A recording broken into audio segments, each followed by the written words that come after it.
Yeah, CBDC stands for central bank digital currencies, and they are sort of like a central planner's wet dream. They love the concept because they can control almost every aspect.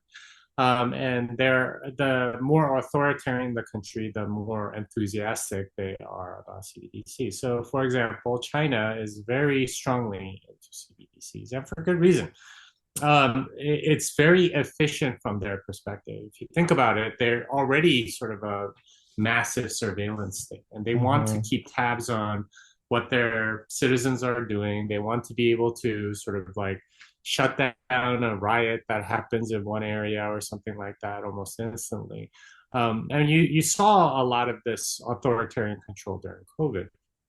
Now, what CBDCs let you do is essentially cut out the middleman. Right now, the middleman in any sort of like central banking system are commercial and retail banks. These are the banks that you go to get a loan or to get a mortgage or deposit money or whatever.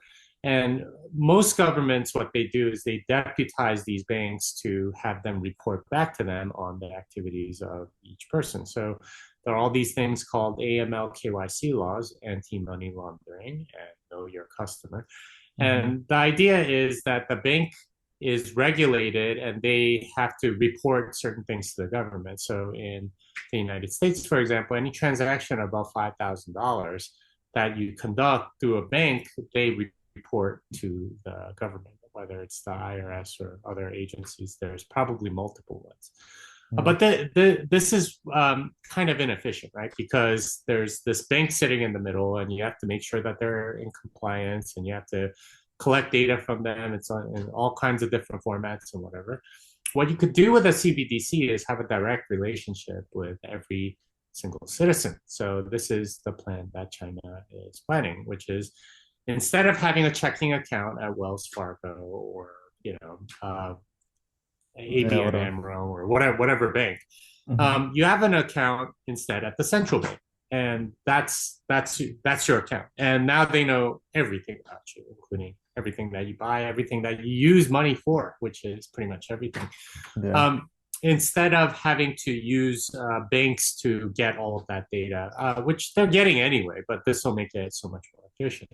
So that's the sort of like world we're going to see with CBDCs. People are going to have well, the government's going to have all of this data, which is first of all a giant honeypot that a hacker can go in and do something with. Yeah. But second, they have all of that data. They can figure out that you're buying books that they don't like or something like that. Yeah. It's a huge encroachment on civil liberties. Hmm. So that's the real danger of CBDCs.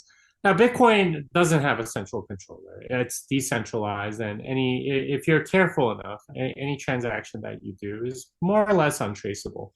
Uh, Now, you have to know what you're doing to get that untraceability, and maybe sometimes you don't care, right? Like if you're buying a coffee, it's okay if somebody's willing to spend a lot of money to figure out that I bought coffee, whatever.